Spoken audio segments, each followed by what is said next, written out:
मित्रों, वनवास के समय में राम और लक्ष्मण जब दंडकारण्य में पहुंचे तो बहुत सारे मुनियों से मिलकर के आगे बढ़े। उसके बाद उस दुर्गम वन में श्री रामचंद्र जी ने एक नरभक्षी राक्षस देखा जो पर्वत शिखर के समान ऊंचा था और उच्च स्वर से गर्जना कर रहा था।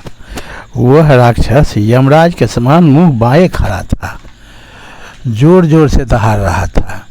श्री राम, लक्ष्मण और मिथिलेश कुमारी सीता को देखते ही वह क्रोध में भरकर पृथ्वी को कंपित करता हुआ उन सब की ओर दौड़ा।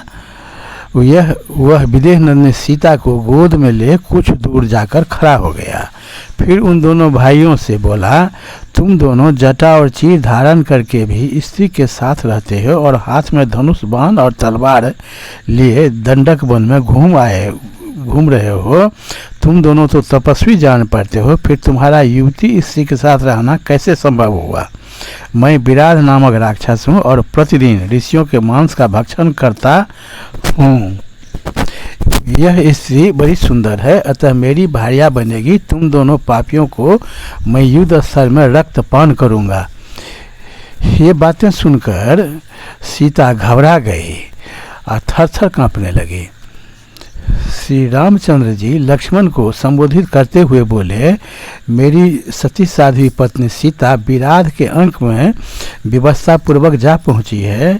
वन में हमारे लिए जिस दुख की प्राप्ति कैकेयी को अभिष्ट थी वह सब आज ही शीघ्रता पूर्वक सिद्ध हो गया। तभी तो वह कैकेयी अपने पुत्र के लिए केवल राज्य लेकर नहीं संतुष्ट हुई थी। विदेह नंदिनी का दूसरा कोई स्पर्श कर ले, इससे बढ़कर दुख की बात मेरे लिए दूसरी कोई नहीं है।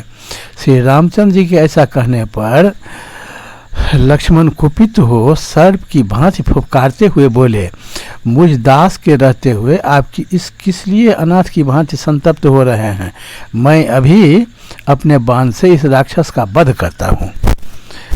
भूमंडल के समस्त राक्षस मुझे विराध के नाम से पुकारते हैं। वह विराध ने कहा, मैंने तपस्या के द्वारा ब्रह्मा जी को प्रसन्न करके यह वरदान प्राप्त किया है कि किसी भी शस्त्र से मेरा वध न हो, कोई भी मेरे शरीर को छीन भी नहीं कर सके। यह सुनकर श्री रामचंद्र जी की आंखें क्रोध से लाल हो गई।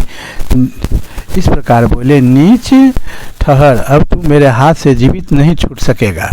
श्री राम ने अपने धनुष पर प्रत्यंचा चढ़ाए तुरंत ही तीखे बाणों का अनुसंधान करके उस राक्षस को बिंधना प्रारंभ कर दिए। घायल हो जाने पर उस राक्षस ने विदेह कुमारी सीता को अलग रख दिया और स्वयं हाथ में शूल लिए श्री राम तथा लक्ष्मण पर तत्काल टूट पड़ा।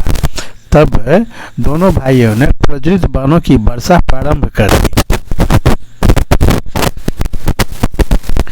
लक्ष्मण ने उस राक्षस को बाईं और श्री राम ने उसकी दाईं बाह बड़े वेग से तोड़ डाली। भुजाओं के टूट जाने पर वह मूर्छित होकर पर्वत शिखर की भांति पृथ्वी पर गिर पड़ा। तब श्री राम और लक्ष्मण विराध को भुजाओं, मुक्कों और लातों से मारने लगे तथा उसे उठाकर पटकने लगे और पृथ्वी पर रगड़ने लगे। क्योंकि वह कोई अस्त्र से तो मर नहीं सकता था, तो लात मुक्का से मारना शुरू किए, पृथ्वी पर रगड़ने लगे, पटकने लगे। अवध तथा पर्वत के समान अचल विराध को राम और लक्ष्मण ने यह बात कही, यह राक्षस तपस्या से वर पाकर अवध हो गया है, इसे शस्त्र के द्वारा युद्ध में नहीं जीता जा सकता। इसलिए हम लोग निशाचर विराज को पराजित करने के लिए अब गड्ढा खोदकर गाड़ दें। लक्ष्मण, तुम शीघ्र ही गड्ढा खोदो। लक्ष्मण को गड्ढा खोलने की आज्ञा देकर श्री राम अपने एक पैर से विराध का गला दबाकर खड़े हो गए। श्री रामचंद्र जी की कही हुई यह बात सुनकर राक्षस विराध ने पुरुष प्रवर श्री राम से यह विनय युक्त बात कही, नरश्रेष्ठ, आपका बल देवराज इंद्र के समान है। मैं आपके हाथ से मारा गया, मोह बस पहले मैं आपको पहचान न सका। आप के द्वारा माता कौशल्या उत्तम संतान वाली हुई हैं। यह जान गया कि आप ही श्री रामचंद्र जी हैं। यह महाभागा विदेह नंदिनी सीता है और ये आपके छोटे भाई महायशस्वी लक्ष्मण है। मुझे सांप के कारण भयंकर राक्षस शरीर में आना पड़ा था। मैं तुम्बुकुरु नामक गंधर्व हूँ। कुबेर ने मुझे राक्षस होने का श्राप दिया था। जब मैंने उन्हें प्रसन्न करने की चेष्टा की तब वे मुझसे इस प्रकार बोले, जब दशरथ नंदन श्री राम युद्ध में तुम्हारा वध करेंगे तब तुम अपने पहले स्वरूप को प्राप्त होकर स्वर्गलोक को आ जाओगे। रघुवीर, आज आपकी कृपा से मुझे यह भयंकर शाप से छुटकारा मिल गया। तात यहाँ से 1.5 योजन की दूरी पर सूर्य के समान तेजस्वी, प्रतापी और धर्मात्मा महामुनि सर्वभंग निवास करते हैं। उनके पास शीघ्र चले जाइए, वे आपके कल्याणकारी बात करेंगे। श्री राम, आप मेरे शरीर को गड्ढे में गाड़कर कुशल पूर्वक चले जाइए। विराट के पास ही एक बहुत बड़ा गड्ढा लक्ष्मण जी तैयार किए और लक्ष्मण ने विराट को उठाकर उस गड्ढे में डाल दिया।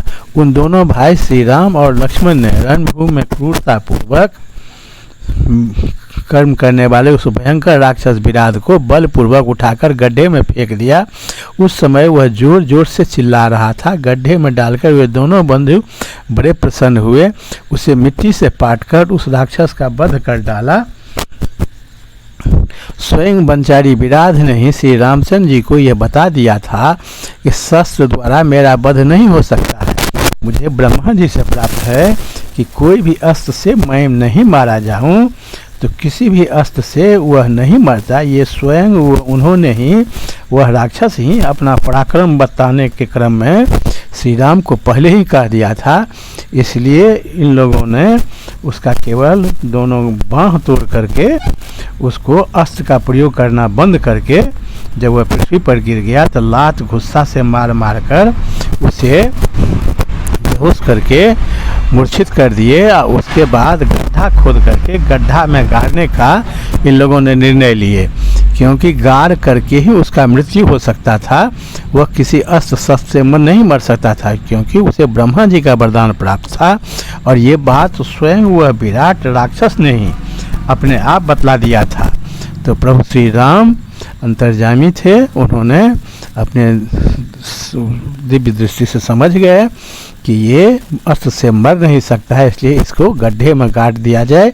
और उस समय लक्ष्मण जी से कहे, लक्ष्मण जी बहुत विशाल गड्ढा खोदे और उसमें उठा करके दोनों भाई उसको दे दिए और ऊपर से मिट्टी लाला कर दिए। उस समय वह राक्षस बड़ा जोर जोर से चिल्ला रहा था, ऐसा गर्जना कर रहा था, चिल्ला रहा था कि पूरे उस वन प्रदेश को कंपित कर दिया। पूरा वन प्रदेश कंपन हो गया।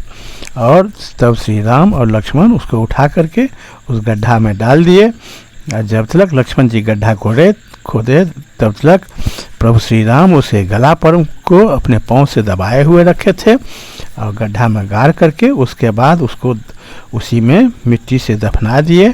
मिट्टी से दफना देने के बाद धीरे धीरे वह उसी में मरने लगा।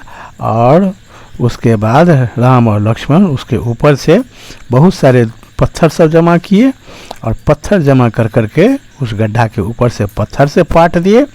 इस तरह विराट राक्षस का अंत हुआ। तो मित्रों, बहुत बहुत धन्यवाद। इस सब तरह की कहानी सुनने के लिए कृपया आप हमारे चैनल के साथ बने रहें। बहुत बहुत धन्यवाद।